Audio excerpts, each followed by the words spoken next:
तमे नीलकई रंगर छुरी तमे नीलकई रंगर छुरी मते चिरी देई जाओ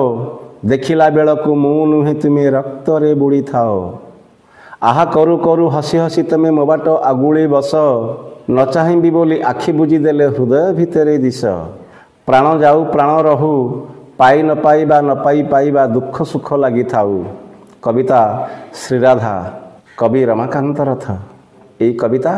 श्रीराधा कवितार एक अंश विशेष निश्चित भाव में आधुनिक ओडिया कवितार जड़े जगजन्म कवि बाणी बरपुत्र कवि रमाकांत रथ दीर्घ 6 दशंधि धरी आधुनिक ओडिया कविता क्षेत्र में जी सुनाम आनिछंती एवं भाषा भारती को समृद्ध करिछंती तांका लेखनी रे। रमाकांत रथंक कवितार मिथ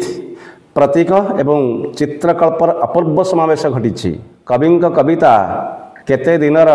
संदिग्ध मृगया अनेक कोठरी सप्तम ऋतु श्री पलातक यही भाव में अजस्र कविता से भेटी देइछंती ओडिया भाषा भारती को।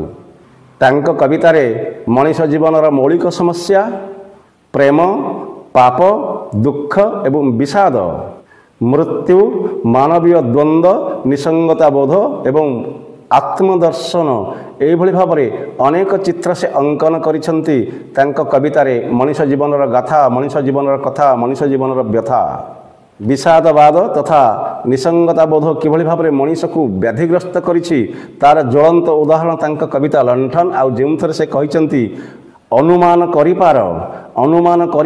मु जळुछि ओ जळुछि तीव्र दरजरे मीडियम धोती आउ स्त्री करा अधा कामिजी रे मनीष जीवन व्यर्थता एवं निसंगता बोध किभली भाव में उकुटी उठी तांकर एई प्रत्येकटी काव्य कवितारे। केवल सेतिक नुहे तांक कवितार अंतस्वर बेले बेले ओल्हे आसे जीवन को समय को एवं मृत्यु चेतना को। अनेक कोठरी कवितारे तार यथार्थ निदर्शन जहाँ कुहा जाइथिला तुमर चौदिगे मृत्यु एवं तार थंडा हाथ चिपिबाकू आसे तुम बेक किए जाने काली तुमे मृत्यु संगे ठोकर खाइब वास्तविक मृत्यु तो चिरंतन सत्य। कविंक उक्ति यथार्थ मृत्यु सत्य एवं चिरंतन मध्य आहुरी मध्य मृत्यु को खूब निकटरू देखुथिबा कवि तांक जह्नराति कवितारे मृत्युर सफल रूपायन एई भली भाबरे कहिसंती तमे ठीक सही परी मेला करी अछ हाथ मान तमे ठीक सही परी मेला करी अछ हाथ मान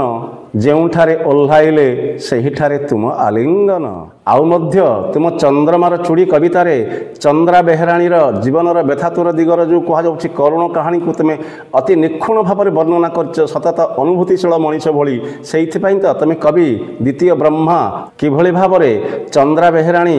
पेटर भोक मारिबा पाई अन्यर देहर भोक मारिया पाई निजको समर्पी दिए राति सारा आउ तार निच्छक चित्र एई कविता जेमिति नुआणिया बतारुओ तले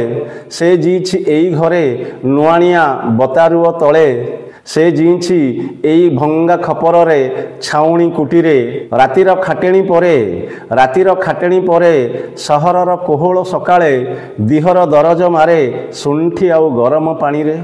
देहर दरज मारे सुंठी आउ गरम पानी रे। वास्तविक अनुभूतिशील कवि अनुभूतिर वर्णना चमत्कार तम कविता सेइथिपई तो तमे कोटि कोटि ओडियार प्रिय कवि आज तमे आम गहण रे नाह तमे आर पारी रे आउ आज हे शब्द सरस्वती तुमको आम तरफरु अश्रुल श्रद्धांजलि।